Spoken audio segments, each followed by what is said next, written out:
হরিদাস মাটির মানুষ, যার ধমনীতে রক্তের বদলে হয়তো ঘাম বয়। ভোর থেকে সন্ধে পর্যন্ত সে এই মাঠের রুক্ষ মাটিতে সোনার স্বপ্ন বুনে চলে, কিন্তু ভাগ্যের এক নিষ্ঠুর পরিহাসে এই মাটি তাকে কেবল হাড় ভাঙা খাটুনি উপহার দেয়, বিনিময়ে পেট ভরে খাওয়ার মতো ফসল দেয় না। অভাব তার ছায়ার মতো পিছু ছাড়ে না, যেন সে এক অভিশপ্ত বৃত্তে বন্দী। ফিরে এসেছো তুমি। আমি ভেবেছিলাম মাঠ থেকে আজকে তুমি ভালো খবর নিয়ে আসবে, কিন্তু তোমার মুখ দেখেই তো সব বুঝতে পারছি। ওগো, হাঁড়িতে আজ এক দানা চাল অবশিষ্ট নেই। কাল রাতে যা একটু চাল ছিল সেটাও শেষ হয়ে গেছে। দেখো, এই হাঁড়িটার মতো আজ আমাদের জীবনটাও ফাঁকা। আজ দুপুরে কি রান্না করব বলতে পারো? শুধু জল খেয়ে কতক্ষণ থাকা যায়? আমরা না হয় সইব, কিন্তু আমাদের ছোট্ট মেয়েটা, সে কি থাকতে পারবে? আমি মা হয়ে তার মুখের দিকে তাকাতে পারছি না। হরিদাস সেখানেই মাথা নিচু করে দাঁড়িয়ে থাকে, তার মুখে কোনো উত্তর নেই। চুপ করে থেকো না। এই যে পাথরের মতো দাঁড়িয়ে আছো, এই নীরবতা কি আমাদের পেটের আগুন নিভাবে? তোমার এই মৌনতা কি ভাতের অভাব মেটাবে? কিছু একটা তো বলো। পাড়া প্রতিবেশী কাছে কত আর মুখ লুকাবো? দোকানদার আজকে পরিষ্কার জানিয়ে দিয়েছে, পুরনো দেনা শোধ না করলে এক ফোঁটা নুনও দিবে না। আমার কাছে কোনো উত্তর নেই কমলা। আমি কি চেষ্টা করছি না? ভোর থেকে পিঠ পুড়িয়ে রোদে কাজ করছি, কিন্তু ভাগ্য যে আমার হাত পা বেঁধে রেখেছে। মহাজনের ঋণ পাহাড় সমান হয়েছে, জমিও ফসল দিচ্ছে না। আমি আজ নিজেকে বড় দোষী মনে করছি, নিজেকে অপরাধী মনে হচ্ছে। আমি তোমাকে দোষ দিচ্ছি না, কিন্তু এভাবে হাত গুটিয়ে থাকলে তো আর আমাদের মরণ ছাড়া গতি নেই। আজ কত দিন হয়ে গেল মেয়েটার মুখে মাছের ঝোল এক টুকরো দিতে পারলাম না। পাশের বাড়ির সমতির মা আমায় জিজ্ঞেস করছিল, আমরা কি আজ না খেয়ে আছি? আমি লজ্জায় মাথা নিচু করে চলে এসেছি। ঘরের অভাব যখন রাস্তায় বেরিয়ে পড়ে, তখন বেঁচে থাকাটা বড় যন্ত্রণার হয়ে দাঁড়ায়। তুমি কি ভাবছো আমার বুক ফেটে যাচ্ছে না যখন পুই এসে খাবারের কথা বলে? আমার ইচ্ছে করে এই মাটির ছিঁড়ে ভিতরে ঢুকে যাই, কিন্তু কি করব? তার কাছে হাত পাতবো? সবাই তো নিজের মতো করে ব্যস্ত। আমাদের মতো ছোট চাষের খবর কে রাখে?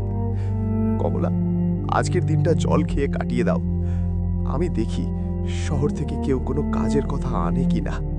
মা, ও মা, স্কুলে দেরি হয়ে যাচ্ছে তো, তাড়াতাড়ি টিফিনটা দাও না। আজ কিন্তু শুধু জল মুড়ে দিও না। কাল স্কুলে সুমিতার মা ওকে বড়া দিয়েছিল, দেখতে কি সুন্দর। আজ আমার জন্য কি করেছো মা? আজ সকালে একটু দেরি হয়ে গেল রে মা। চুলায় আগুনটা ঠিক মতো ধরছিল না। তুই আজ বরং স্কুলে গিয়ে খেয়ে নিস। না হয় হেডমাস্টার মশাই তো তোদের প্রতিদিন ডাল খিচুড়ি খেতে দেন, আজ না হয় সেটাই পেট ভরে খেয়ে নিস। রোজ কি স্কুলের খিচুড়ি ভালো লাগে মা? মাঝে মাঝে তোমার হাতে সাদা ভাত খেতে ইচ্ছে করে। আচ্ছা মা, আমাদের ঘরের কি চাল নেই? কাল রাতে যখন বাবা আসলো, তোমরা খুব চুপি চুপি কথা বলছিলে। আমি তখন জেগেছিলাম মা। তোমরা কি খাবারের কথা বলছিলে? ওইসব বড়দের কথা মা, তুই বুঝবি না। পড়াশোনা কর, বড় হ, দেখবি একদিন আমাদের ঘরে কত চাল হবে।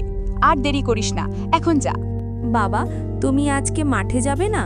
ফেরার সময় আমাকে এই স্কুল থেকে নিয়ে আসবে।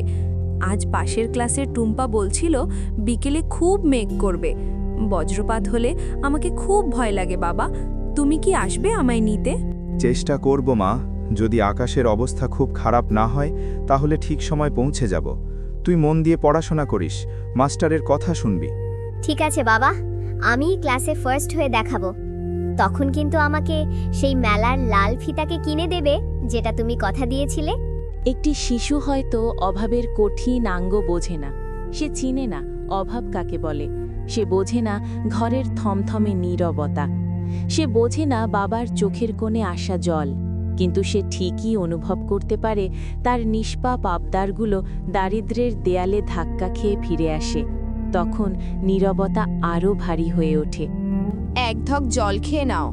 দুপুর তো গড়িয়ে গেল, শরীরটা এভাবে ছেড়ে দিলে চলবে কেমন করে? এই রোদে কাজ করার শক্তিও তো লাগে। শরীর তো চলছে কমলা, কিন্তু মনটা যে আর বসে নেই। এইভাবে আর কতদিন চলবে বলতে পারো? প্রতিদিন সূর্য ওঠে আর আমি নতুন করে এক রাশ দুশ্চিন্তা নিয়ে দিন শুরু করি। দিন শেষে ফিরে আসি সেই শূন্য হাতে। আমি তোমাকে আগে কখনো এভাবে ভেঙে পড়তে দেখিনি। অভাব তখনও বুঝলাম তো আমাদের নতুন নয়, কিন্তু এবারের চোট যেন বড্ড বেশি। আমি যখন কাল রাতে তোমার পকেটটা দেখছিলাম, আমাদের শেষ সম্বলটুকুও বোধহয় ফুরিয়ে এসেছে। আমি তোমাকে অভিযোগ করছি না, আমি ভয় পাচ্ছি। এই ভয়টা অভাবের নয়, এই ভয়টা অনিশ্চয়তার। কষ্টের ভয়ে? আমি জানি কমলা, আমি জানি তুমি অভিযোগ করছো না, কিন্তু তোমার এই চুপ করে থাকা চোখের জল আমাকে চাবুকের মতো মারে। আমি তো হাল ছাড়িনি। তুমি কি দেখো না আমি কিভাবে মাটির সাথে লড়াই করি? কিন্তু প্রকৃতি যখন মুখ ফিরিয়ে নেয়, তখন মানুষের লড়াইটা বড় হাস্যকর শোনায়। পাড়ার লোকজন আড়ালে হাসাহাসি করে, বলে হরিদাসের জমি তো এখন কেবল পাথর। কে কি বলল তাতে আমাদের কি আসে যায়? কিন্তু ঘরে যখন চাল থাকে না, যখন পরনের শাড়িটা আরও একটু ছিঁড়ে যায়, তখন নিজেকে খুব অসহায় মনে হয়। আমি ভয় পাচ্ছি, আমরা কি ভিখারি হয়ে যাব? আমাদের মান সম্মান কি তবে এই ধুলোতেই মিশে যাবে? না, তা হতে দেব না। কিন্তু আমার ভয় আরও বেশি আমাদের মেয়ে পুইকে নিয়ে। সে বড় হচ্ছে, তার পড়াশোনা, তার বিয়ে, এই সব ভাবলে রাতে আমার ঘুম আসে না।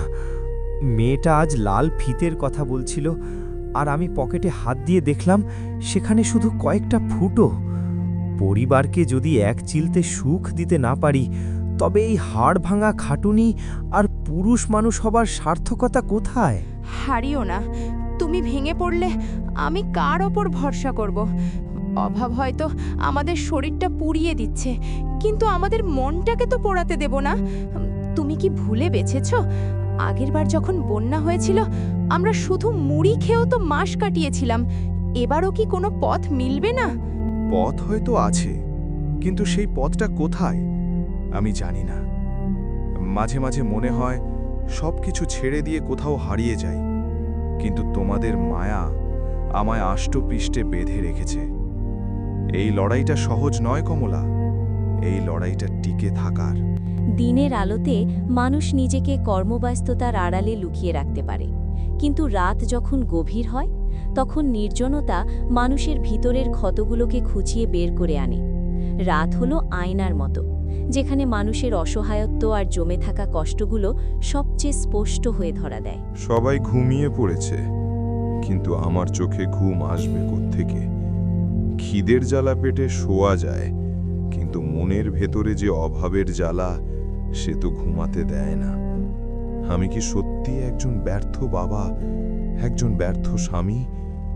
এই হাত দিয়ে কত মাটি খুঁড়লাম, কত ঘাম ঝরালাম। লোকে বলে পরিশ্রম করলে লক্ষ্মী আসে, তবে কি আমার পরিশ্রমে কোনো খাত ছিল, নাকি ঈশ্বর আমার উপর থেকে চিরতরে মুখ ফিরিয়ে নিয়েছেন? পাশের বাড়ির কালুও তো আমার সাথে চাষ শুরু করেছিল। ওর ঘর আজ ফসলে ভরা, আর আমার ঘর কেন কেবল হাহাকারে পূর্ণ? মা বসুমতী, তুমি কি আমার উপর খুব রাগ করে আছো? আমি তো কোনো অধর্ম করিনি, কারো ক্ষতি করিনি, তবে কেন আমার ঘরেই কেন বারবার নুন আনতে পান্তা ফুরোয়? আজ যদি আমি না থাকি, তবে এই মেয়েটার কি হবে? এই অসহায় স্ত্রীটার কি হবে? মাঝে মাঝে মনে হয় সব শেষ করে দিই, কিন্তু ওদের মুখগুলোর মায়া, এই টান, এটাই কি আমার সবচেয়ে বড় শাস্তি? হে দয়াময়, আমি তো অঢেল সম্পদ চাইনি, আমি তো রাজা হতে চাইনি, আমি তো রাজা হতে চাইনি। আমার হাড় ভাঙা খাটুনির সামান্য প্রতিদান কি পেতে পারি না?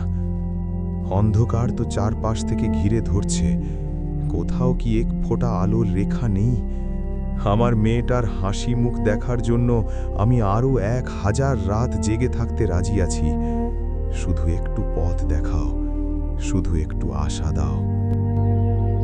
পরের দৃশ্যটি দেখার জন্য আমাদের চ্যানেলটা অবশ্যই সাবস্ক্রাইব করে রাখবেন আর গল্পটি কেমন লেগেছে অবশ্যই কমেন্ট করতে ভুলবেন না। ধন্যবাদ।